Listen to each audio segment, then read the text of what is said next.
আদালত যখন ন্যায় বিচার করেছেন, ভাইকে নিরপরাধ বলে ঘোষণা করেছেন, আজকে এই আদালতের বিরোধিতা করে রাজপথে যারা নেমেছে এরা প্রত্যেকেই পতিত স্বৈরাচার আওয়ামী লীগের দোসর এবং তারা ভারতের র এর এজেন্ট। এরা আদালতকে অবমাননা করেছেন, আদালতকে বৃদ্ধাঙ্গুলি দেখিয়েছেন।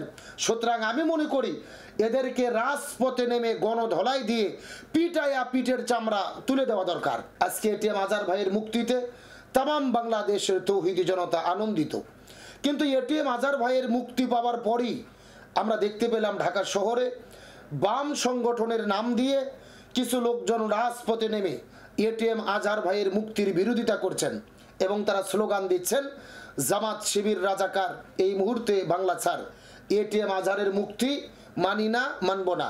অর্থাৎ এটিএম আজহার ভাই যে মুক্তি পেয়েছেন, আদালত তাকে মুক্ত বলে ঘোষণা করেছেন, নিরপরাধ বলে ঘোষণা করেছেন, আজকে তার বিরুদ্ধে তারা রাজপথে নেমে প্রতিবাদ করছেন, মিছিল করছেন, মুষ্টিমেয় মাত্র কয়েকজন ছেলে পেলে। আমি পরিষ্কার করে বলি, আজকে যারা এটিএম আজহার ভাইয়ের মুক্তির পরে রাজপথে নেমে তার বিরোধিতা করে মিছিল করেছেন, এরা আদালতকে অবমাননা করেছেন, আদালতকে বৃদ্ধাঙ্গুলি দেখিয়েছেন। সুতরাং আমি মনে করি এদেরকে রাজপথে নেমে গণধলাই দিয়ে পিটায়া পিঠের চামড়া তুলে দেওয়া দরকার।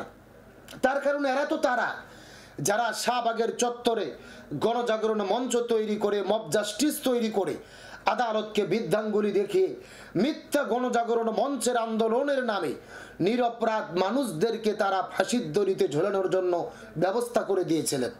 এরা তো তারা যারা বিগত স্বৈরাচার 16 বছর যারা ক্ষমতায় ছিলেন, ফ্যাসিস্ট আওয়ামী হাসিনাদেরকে ক্ষমতায় রাখার জন্য তারা কাজ করেছিলেন, যারা এই যুদ্ধ অপরাধী বিচার আদায় করে নেওয়ার নামে নিরপরাধ মানুষদেরকে একে একে ফাঁসির দড়িতে ঝোলানোর জন্য তারা সকল ধরনের ফাঁদ তৈরি করেছিলেন। সুতরাং আজকে স্বাধীন বাংলাদেশে 24-এর গণঅভ্যুত্থানের পরে আজকে আদালত যখন ন্যায় বিচার করেছেন, এটিএম আজহার ভাইকে নিরপরাধ বলে ঘোষণা করেছেন, আজকে এই আদালতের বিরোধিতা করে রাজপথে যারা নেমেছে এরা প্রত্যেকেই পতিত স্বৈরাচার আওয়ামী লীগের দোসর এবং তারা ভারতের র এর এজেন্ট। আমি প্রশাসনকে বলবো, এদেরকে রাজপথে নামতে দেওয়ার কোনো সুযোগ দেওয়া হবে না। এদের প্রত্যেকেই গ্রেপ্তার করে শাস্তির আওতায় আনা উচিত এবং ঢাকাবাসীর প্রতি আহ্বান থাকবে, এই রকম নাম দিয়ে, বাম সংগঠনের নাম দিয়ে আবারও নতুন করে যারা মব জাস্টিস করার জন্য আদালতকে বৃদ্ধাঙ্গুলি দিয়ে রাজপথে নামবে, এদেরকে রাজপথেই গণধলাই দেওয়া প্রয়োজন।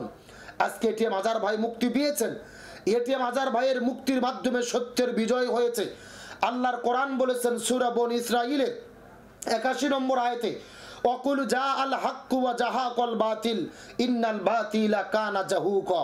আল্লাহ তাআলা বলেন সত্যের বিজয় হবে, মিথ্যা পরাজিত হবে এবং মিথ্যা পরাজিত হবেন এটাই অবধারিত।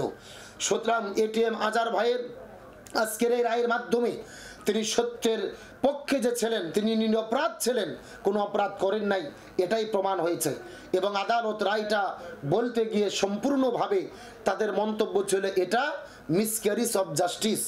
তারা এই বিচার প্রক্রিয়াকে বলেছেন মিসক্যারিজ অফ জাস্টিস, অর্থাৎ তারা বলেছেন এই রায় পূর্ণ বিবেচনা, ভালোভাবে বিবেচনা করা হয়নি, অর্থাৎ তারা সঠিক প্রক্রিয়ায় রায় দিতে পারেনি।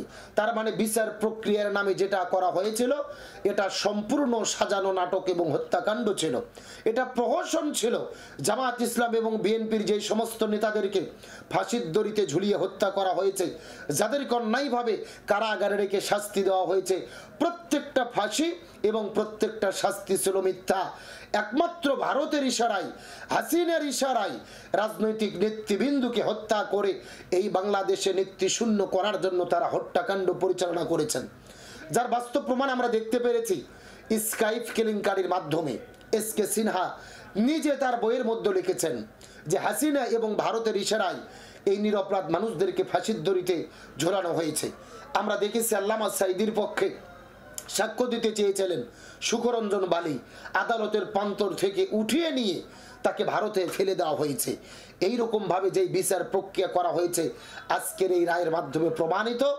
বিগত সালে নিরপরাধ মানুষদেরকে তারা যে ফাঁসির দড়িতে ঝুলিয়েছে এটা বিচার ছিল না, এটা ছিল প্রহসন, এটা ছিল হত্যাকাণ্ড। আদালত যেটাকে মিসক্যারেজ অফ জাস্টিস বলেছেন।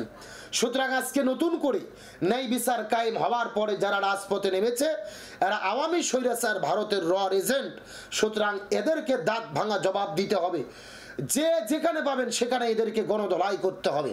আজকে তারা স্লোগান দিচ্ছেন জামাত শিবির রাজাকার। এই মুহূর্তে বাংলা চার আমি প্রশ্ন করতে চাই, জামাত শিবির কি সত্যি যুদ্ধ অপরাধী? তারা কি অন্যায় করেছেন? তারা কি অপরাধ করেছেন?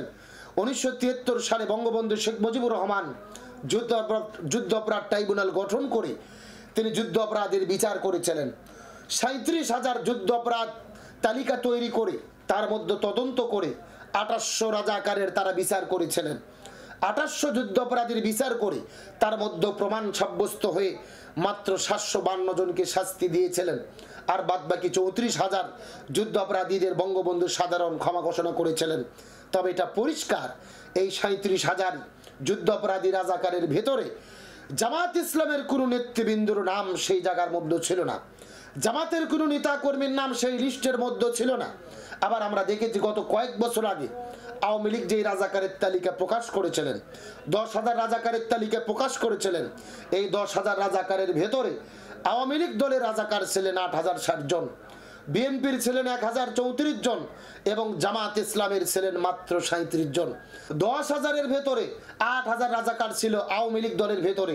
তাহলে আমি তো মনে করি রাজাকারের দল হলো আওয়ামী লীগ, রাজাকারের দল হলো আওয়ামী লীগ, যুদ্ধ অপরাধীর দল হলো আওয়ামী লীগ। সুতরাং জামাত শিবিরকে রাজাকার বলে ট্যাগ না লাগিয়ে আমি তো মনে করি রাজাকারের দল আওয়ামী লীগকে বলা দরকার, যুদ্ধ অপরাধীর দল আওয়ামী লীগকে বলা দরকার। কিন্তু আজকে সেটা জামাত শিবিরকে ট্যাগ লাগানো হয়। আমরা জানি এই যে যুদ্ধ অপরাধীর তালিকা তৈরি হলো এর ভেতরে জামাত ইসলামের নেতা কর্মীদের নাম ছিল না। তার মানে জামাতের সঙ্গে যুদ্ধ অপরাধী বা রাজাকারের বিন্দুমাত্র কোনো সম্পর্ক নেই। কথায় কথায় বলা হয় যে কেন ক্ষমা চাওয়া হয় না 71-এর জন্য, জামাত কেন সেখানে ক্ষমা চান না? আমরা পরিষ্কার করে বলি, 1994 সালে অধ্যাপক গোলাম আজম সাহেব যখন নাগরিকত্ব ফিরে দেশে এসেছিলেন, বাইতুল মোকাররমের পাশে যখন সমাবেশ করেছিলেন, অধ্যাপক গোলাম আজম সাহেব পরিষ্কার করে বলেছিলেন জামাত ইসলামের কোনো নেতা কর্মী সরাসরি কোনো অন্যায়ের সঙ্গে জড়িত নয়। তারপরও জামাতের কোনো নেতা কর্মীর দ্বারা যদি আপনারা আঘাত পেয়ে থাকেন, আমরা আপনাদের ব্যথায় ব্যথিত, আমরাও আপনাদের কষ্টে কষ্টিত, আমরাও আপনাদের ব্যথায় ব্যথিত। এই জন্য আমি জামাত ইসলামের পক্ষ থেকে সকলের কাছে ক্ষমা প্রার্থনা করছি। এই ইস্যুটা তো সেই দিনই বন্ধ হয়ে যাওয়ার কথা ছিল। অধ্যাপক গোলাম আজম সাহেবের এই বক্তব্যের পরে কিন্তু এই ইস্যুটা শেষ হয়ে যাওয়ার কথা ছিল, কিন্তু তারপরেও এই ইস্যুটাকে বাঁচিয়ে রাখা হয়েছে ভারতের ইশারায় শুধু বাংলাদেশে ইসলামপন্থীদের দমন করার জন্য। আজকে আমিরে জামাত ডক্টর শফিক রহমান সংবাদ সম্মেলনে পরিষ্কার করে তিনিও বলেছেন যে জামাত ইসলামের কোনো নেতা কর্মী বা দলের দ্বারা কেউ যদি আঘাতপ্রাপ্ত হন, কেউ যদি কষ্ট পেয়ে থাকেন, আমরা নিঃশর্তভাবে ক্ষমা প্রার্থনা করছি। আজকে আমিরে জামাত বলেছেন আমরা জামাত ইসলামের পক্ষ থেকে আমির হিসেবে নিঃশর্তভাবে ক্ষমা প্রার্থনা করছি। সুতরাং আমি মনে করি আজকেই এই ইস্যুটা বন্ধ হয়ে যাওয়া দরকার। 71-এর নামে যে ইস্যু টালবাহানা আমাদের সমাজে প্রচলিত আছে এবং যারা কথায় কথায় 71 টেনে জামাত ইসলামী দলগুলোকে খাটো করতে চায়, আমি মনে করি আজকে থেকেই এই 71-এর ইস্যু, যুদ্ধ অপরাধী রাজাকারের ইস্যু, এই খেলাটা বন্ধ হয়ে যাওয়া দরকার। আজকে আদালত বলেছেন জামাত ইসলামের নেতৃবৃন্দদের ফাঁসি দেওয়া হয়েছে, এরা নিরপরাধ, এদের কোনো অপরাধ ছিল না। এদেরকে ভুল রায়ে ভারতের ইশারায় হাসিনাকে সন্তুষ্ট করার জন্য ফাঁসির দড়িতে ঝুলানো হয়েছে। তার মানে তারা রাজাকার ছিল না, তারা যুদ্ধ অপরাধী ছিল না, তারা অন্যায় অপকর্ম করেনি। সুতরাং জামাত ইসলাম বা ইসলামী ছাত্র শিবিরকে আর রাজাকার বা যুদ্ধ অপরাধীর দল বা জামাত ইসলাম যুদ্ধ অপরাধী এরকম বলার আর কোনো সুযোগ নেই। আজকে এটিএম আজহার ভাই মুক্তি পেয়েছেন, তামাম বাংলাদেশের মানুষের আনন্দিত, সত্যের বিজয় হয়েছে, সকলের মনে আনন্দের জোয়ার। কিন্তু আজকে বারবার মনে পড়ছেন সেই অপরাধ মানুষগুলোর কথা। কোরআনের ফাঁকি আল্লামা দিলওয়ার হোসেন সাইদি, মৌলানা মতিউর রহমান নিজামী, আলী আসার মোহাম্মদ মুজাহিদ, শহীদ কামারুজ্জামান, আব্দুল কাদের মোল্লা, যেই মানুষগুলোদেরকে মিথ্যা মামলা দিয়ে, মিথ্যা রায়ে, মিথ্যা সাজানো নাটক করে হত্যা করা হয়েছে, আজকে বারবার মনে পড়ছেন। আমাদের এই সোনার মানুষগুলো যদি বেঁচে থাকতো আজকে তারাও তো রায়ে মুক্ত হয়ে যেতেন। আজকে তারাও তো মুক্ত হয়ে আমাদের মধ্যে ফিরে আসতেন। আজকে আমরা তো সরাসরি তাদেরকে দেখতে পারতাম। জামাত ইসলামের নেতৃবৃন্দদেরকে আর আমরা সমাবেশে বক্তব্য দিতে দেখব না। কোরআনের ফাঁকি শহীদ আল্লামা দেলোয়ার হোসেন সাইদিকে আর আমরা কোনো তাফসির মাহফিলে তার কোকিল কণ্ঠে সেই কোরআনের সুমধুর তাফসির আর আমরা শুনতে পাবো না। আজকে এই আফসোস, এই কষ্ট, এই বেদনা এই জাতির আমৃত্যু পর্যন্ত রয়ে যাবে। আমরা এই কষ্ট কখনোই ভুলতে পারবো না। সুতরাং আসুন আজকে নতুন করে ৭১ ইস্যু টানিয়ে জামাত ইসলামকে যারা রাজাকার বলেন, আমি তাদেরকে স্মরণ করে দিতে চাই, শেখ হাসিনার পতন হয়েছে এই রাজাকার বলার জন্য। তিনি শুধু বলেছিলেন মুক্তিযোদ্ধার নাতি পুতিরা চাকুরি পাবে না, রাজাকারের বাচ্চারা পাবে। সারা বাংলাদেশে মিছিল স্লোগান শুরু হয়েছিল, তুমি কে আমি কে, রাজাকার রাজাকার। কে বলেছে স্বৈরাচার? সুতরাং রাজাকার বলেই কিন্তু আওয়ামী স্বৈরাচারকে পালাতে হয়েছে। সুতরাং আবারও নতুন করে যারা ৭১ রাজাকার ইস্যু টেনে এনে ইসলামী দলগুলোকে ট্যাগ লাগানোর চেষ্টা করবেন, আপনাদের পরিণতিও কিন্তু পতিত স্বৈরাচার আওয়ামী লীগের মতোই হবে, ওই স্বৈরাচার হাসিনের মতোই হবে। সুতরাং সাবধান হন। ৭১ ইস্যু, রাজাকার যুদ্ধাপরাধের ইস্যু আজ থেকে চিরতরে বাংলাদেশ থেকে নিশ্চিহ্ন করে দেন। এই জিকির আর মুখ আনবেন না, আর মানুষকে ভুল বোঝানোর চেষ্টা করবেন না। ওই পুরানো ইস্যু, বস্তা পচা ইস্যু আর জনগণ এটাকে গ্রহণ করবে না, এটা প্রত্যাখ্যান করবেন, এটাকে ঘৃণা ভরে ফেলে দেবেন। সুতরাং এগুলো বলে আর কোনো লাভ নেই। সুতরাং আজকে এটিএম আজহার ভাইয়ের মুক্তির পরে যারা রায়ের পরে রাজপথে নেমেছে এরা সবাই আওয়ামী স্বৈরাচার র এজেন্ট। এদের ব্যাপারে সচেতন হতে হবে, এদের দাঁত ভাঙা জবাব দিতে হবে, এরা যেন রাজপথে নামতে না পারে।